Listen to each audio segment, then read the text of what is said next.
For example 100 PTI के MNS कहते हैं कि जी हमें इमरान खान में कॉन्फिडेंस नहीं रहा, तो फिर आप इलेक्शन कमीशन को बोलें कि भाई अब इन 100 सीटों को आप खाली कराओ। सब्सक्राइब करें और बेल दबाएं ताकि कोई खबर रह न जाए।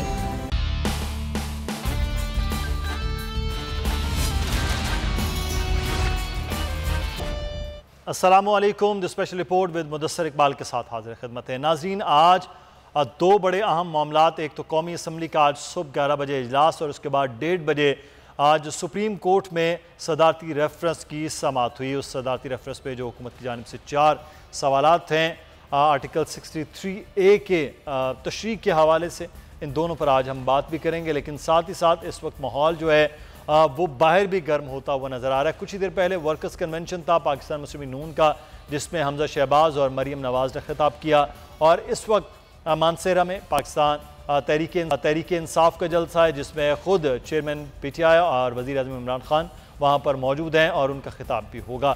आज इन मामलात पर बात करेंगे। अमीर अब्बास साहब हमारे साथ मौजूद हैं, सीनियर एंकर पर्सन है, तजज़ियाकार, बहुत शुक्रिया सैयद अमीर अब्बास आपके वक्त का। नादिर गबोल साहब भी हमारे साथ मौजूद हैं, पाकिस्तान पीपल्स पार्टी के रहनुमा हैं। गबोल साहब आपका भी शुक्रिया अदा करते हैं। गबोल साहब आपसे आगाज़ करते हैं। आप लोगों ने इसीलिए कुछ कवानीन में तरमीम की कि पार्लियामेंट को स्ट्रेंथन होना चाहिए, जमहूरियत को स्ट्रेंथन होना चाहिए, और जो जितने भी चोर रास्ते थे उन रास्तों को बंद किया जाए कि कोई भी वज़ीर आज़म है तो उस वज़ीर आज़म को, किसी की हुकूमत है तो उसको चलता रहना चाहिए। 52B से लेकर फ्लोर क्रॉसिंग तक, हॉर्स ट्रेडिंग तक, ये सारे मामलात आपने आइन के तहत जो है वो चीज़ों को रोकने किए।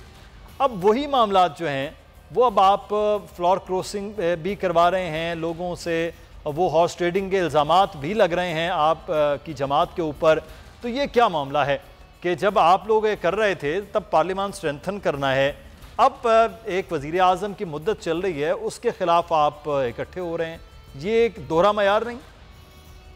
नहीं, बिल्कुल दोहरा मयार नहीं है मुदस्सिर भाई। ये जो हमने तरमीम किए थे, आप बिल्कुल सही फरमा रहे हैं। इसका मकसद यही था कि हम पार्लियामेंट को और डेमोक्रेसी को स्ट्रेंथन करें, ताकि कोई गैर सियासी कुव्वत पार्लियामेंट को हाईजैक ना कर सके या उसके पावर्स को स्टील नहीं कर सके। मगर देखें, पूरी दुनिया में जितने भी मौजब डेमोक्रेसीज हैं, चाहे यूके देख लें, चाहे यूएस देख लें, वहाँ पे जो भी एग्जीक्यूटिव होता है, गवर्नमेंट, जैसे अमेरिका में प्रेसिडेंट होता है, यूके में प्राइम मिनिस्टर होता है, तो वहाँ पे भी इस तरह का नो कॉन्फिडेंस के तहत आप रिमूव कर सकते हैं प्राइम मिनिस्टर को।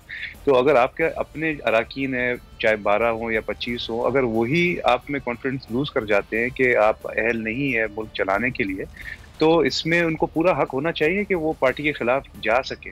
मगर देखें, अभी भी वो शिक मौजूद है जिसके तहत आप अगर पार्टी के खिलाफ वोट करते हैं तो आपको नाअहल किया जा सकता है उस टर्म के लिए जो हम समझते हैं। और ये लोग कहना चाह रहे हैं कि 10 साल या ताहयात, तो वो तो ज़्यादा एक्सट्रीम पे चले जाएगा ना। अगर एक एमएनए इतना बड़ा कदम उठाने को तैयार है अपने ईमान और अपने कॉन्शियंस के मुताबिक कि वो अपनी सीट उस टर्म के लिए गंवाने को तैयार है, अगर वो पार्टी के खिलाफ जाता है, तो इसका यही मकसद हुआ ना कि वो वाकई में बिलीव नहीं करता कि इमरान खान के पास मुल्क के मसाइल के हल हैं। पर ये लोग उन एमएनएस को इतना प्रेशराइज करना चाह रहे हैं। होना चाहिए रिजाइन किया जाए, उसके बाद इख्तलाफ है, रिजाइन करके फिर दोबारा से इलेक्शन लड़के आके, नहीं, तो फिर ये तो वैसे ही किस तरह का तरीक़ाकार है मुदस्सिर भाई? इस तरीक़ेकार के तहत तो फिर पहले वो रिजाइन करेंगे, फिर इलेक्शन कमीशन नया इलेक्शन रखवाएगा, फिर बाय इलेक्शन होंगे, फिर नए एमएनएज आएंगे, तो वो तो एक लेंदी प्रोसेस है ना। मतलब उसका मकसद तो ये हो गया कि आप जो मौजूदा पार्लियामेंट है उसको आप उल्टा वीकेंड कर रहे हैं। मौजूदा पार्लियामेंट का मकसद ये है कि आज के तारीख में जो एमएनएज मौजूद है उनके पास इख्तियार होना चाहिए कि अगर वो leader of the house change करना चाहते हैं तो उनको आप कम से कम इतना तो इख्तियार दो ना, ताकि वो मुल्क के मसाइल को हाजिर वक्त में हल करें।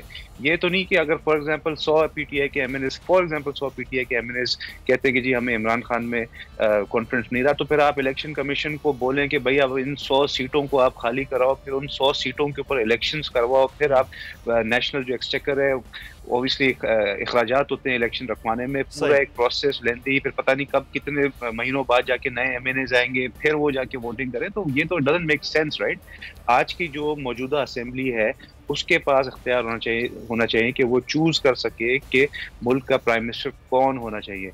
और इमरान खान के, देखिए मैं अभी भी कह रहा हूँ कि अगर इमरान खान के पास कोई सबूत है कि हॉर्स ट्रेडिंग पैसे की बुनियाद पे हुई है, तो हम खड़े हुए हैं अपने वादे पे। मैं खड़ा हुआ हूँ as representative Peoples Party, and I am sure Bilawal Bhutto Zardari sahab भी यही बोलेंगे कि अगर पैसे की बुनियाद पे आप साबित कर सकते हैं कि किसी ने पैसा लिया है, तो आप उसको बिल्कुल बेशक ताहयात उसको नाअहल करार दो। बिकॉज अगर वाकई में अगर कोई अपना ईमान बेच रहा है, उसकी कोई कीमत है पैसे के नफ्स में, तो फिर वाकई में उसको ताहयात उसको नाअहल करना चाहिए। पर ये तो बड़ा एक मामला अहम है कि टेंजिबल अनटेंजिबल है कि कौन पैसे का सबूत छोड़ता है। ये तो माजी में भी चीज़ें हुई हैं, अल्लाह करे ऐसा ना हो कि किसी भी किस्म का कोई पैसे की ना हो। टिकटों की तकसीम है तो वो भी एक तकसीम है कि किसको किस तरह से दिया। अमीर अब्बास साहब हमारे साथ मौजूद हैं। अमीर अब्बास साहब, दो चीज़ें, एक तो है आइनी कानूनी मामला, दूसरा है अखलाकी मामला कि यहाँ तहरीक अदम एतमाद के मामले पर वोट देंगे, उसके बाद डिफेक्शन का मामला आ जाएगा उनका, वो जो भी।